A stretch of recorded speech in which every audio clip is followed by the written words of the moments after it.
हाय दोस्तों, college news में आपका स्वागत है। दोस्तों आज इस वीडियो में एक नए टॉपिक के साथ आए हैं। टॉपर बनने के लिए बेस्ट टिप्स क्या हैं। दोस्तों आइए वीडियो को लेट किए बिना आगे बढ़ते हैं।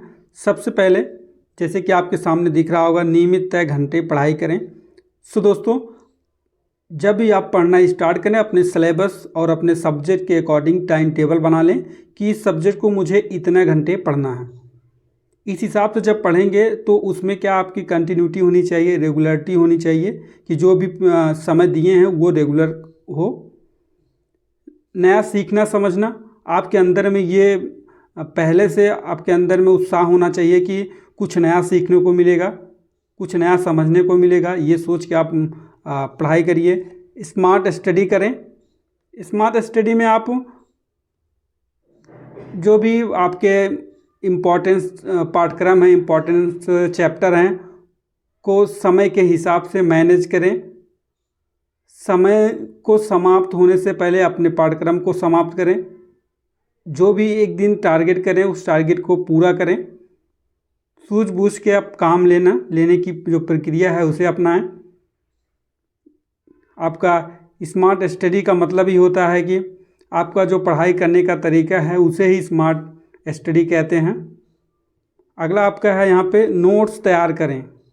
दोस्तों आपको बता दें कि जो आपका सिलेबस है उस सिलेबस के अकॉर्डिंग जब आप नोट्स तैयार कर लेते हैं तो आपका जो पेपर बनता है सिलेबस के अकॉर्डिंग ही बनता है, तो उससे बाहर क्वेश्चंस नहीं पूछा जाता है और उसे बार बार पढ़ने और रिवाइज करने में भी आपके लिए आसान होता है।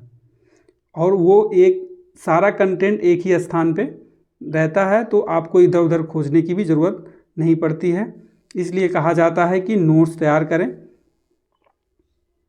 हर टॉपिक को कंसेप्ट वाइज समझें, यानी जो भी आपका टॉपिक है उसे आप अच्छे से समझ लें। कंसेप्चुअल आपके माइंड में सेटअप हो जाए कि इसका मीन्स ये होता है, तो अगर आपके एग्ज़ाम में वहाँ से क्वेश्चन आता है तो आप वो कर जाते हैं। रिवीजन करें। आप जो नोट्स बनाए हैं, आप जो पहले पढ़े हैं उसका भी टाइम टेबल में एक शेड्यूल रखें कि रिवीजन का, कि 1 घंटा मुझे रिवीजन करना है।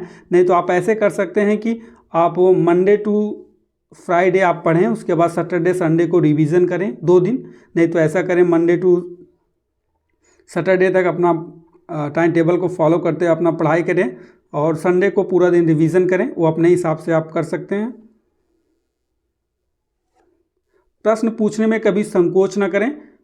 आप मान लो किसी क्लास में हैं या किसी और से है, आपको ये लग रहा है कि नहीं प्रश्न पूछेंगे तो क्या होगा, क्या कहेंगे, ये संकोच आपके अंदर में नहीं होना चाहिए। आपको जो प्रश्न नहीं आ रहा उसे आप पूछ सकते हैं डायरेक्ट।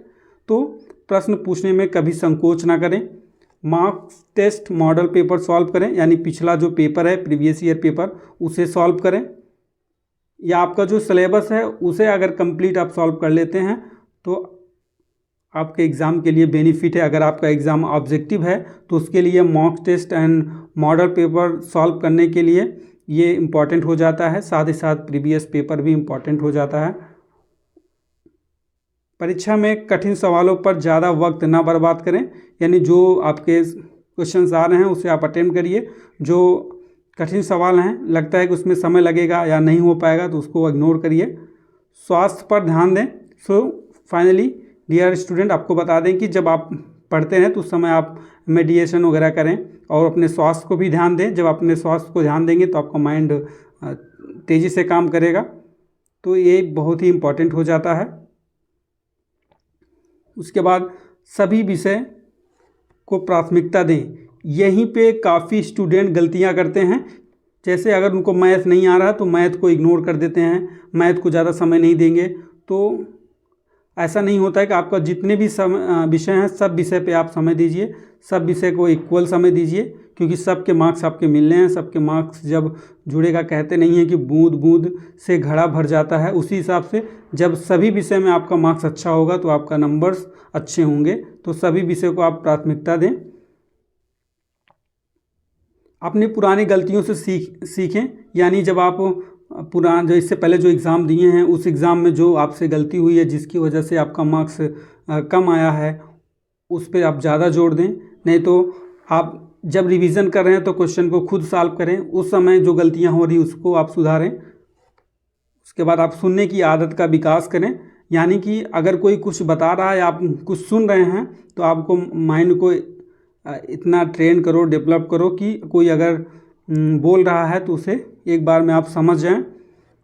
मेडिटेट करिए, यानी आप सुबह जब उठें आप अपने टाइम टेबल में 15 मिनट आधे घंटे का वर्कआउट के लिए भी उसमें टाइम टेबल में कर दें। उससे आपका क्या होगा, शारीरिक और मानसिक सब कुछ मेंटेन रहेगा। तो आप मेडिटेट ज़रूर करिए। क्लास में पीछे बैठने से बचें, अगर आप क्लास ले रहे हैं तो उसमें पीछे बैठने से बचें। जब आप आगे रहेंगे तो आपका कंसंट्रेट बना रहेगा, जो भी कंसेप्ट है आपको क्लियर भी रहेगा। आप जो नहीं आ रहा आप पूछ भी सकते हैं।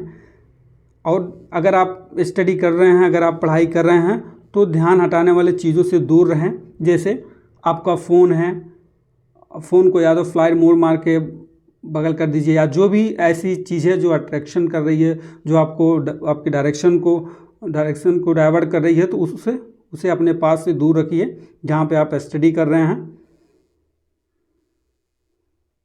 कमज़ोर विषय पर अधिक ध्यान दें, यानी जो सब्जेक्ट आपका कमज़ोर है उस पर थोड़ा अधिक ध्यान दें ताकि वो और अच्छा हो जाए। बाकी साथ साथ में सभी सब्जेक्ट को लेके चलें। आप अपने हैंड राइटिंग को सुधारें। हैंड राइटिंग का मीन्स क्या होता है कि जब आप ही खुद से, अगर आपको कोई कॉपी इवेल्युएशन करने के लिए दे दिया जाए, मूल्यांकन करने के लिए दे दिया जाए, अगर किसी का हैंड राइटिंग अच्छा, आप एक बार देख लें उसे, आप अच्छे से पढ़ सकते हैं, तो आपका इंप्रेशन वहाँ कुछ और होगा। जो स्टूडेंट एकदम इनकी राइटिंग नहीं सही है, वो एक में ही सारा मिला देते हैं, तो पढ़ने में भी दिक्कत होती है। तो ये सारी चीज़ें आपको ध्यान देना है और हैंड राइटिंग को सुधारना है। ऐसा नहीं है जिसका हैंड राइटिंग बहुत अच्छा नहीं है तो वो टॉप नहीं कर सकता, वो भी कर सकता है। मैटर करता है आपका कंटेंट पे। उसके बाद ऑनलाइन जो भी टॉपिक आपको नहीं समझ में आ रहा, आप यूट्यूब पे सर्च कर लें। नहीं समझ में आ रहा अपने टीचर्स को पूछें। उसके बाद नहीं समझ में आ रहा तो अपनी बुक में सर्च करके बुक में समझने की कोशिश करें।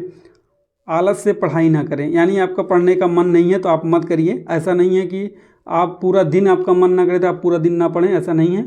अगर जिस टाइम आपको पढ़ने का मन नहीं है तो आप उस समय आलस से ना पढ़ें या ज़बरदस्ती ना पढ़ें। आप थोड़ा रिलैक्स कर लें, उसके बाद फिर से आप पढ़ें।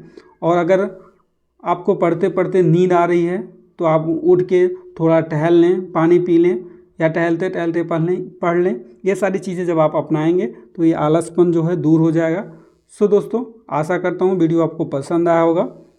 वीडियो को लाइक एंड सब्सक्राइब करें, बाद में बेल आइकन को प्रेस करें, जिससे आने वाले सारे वीडियो का नोटिफिकेशन आपको मिलता रहे। जय हिंद, जय भारत।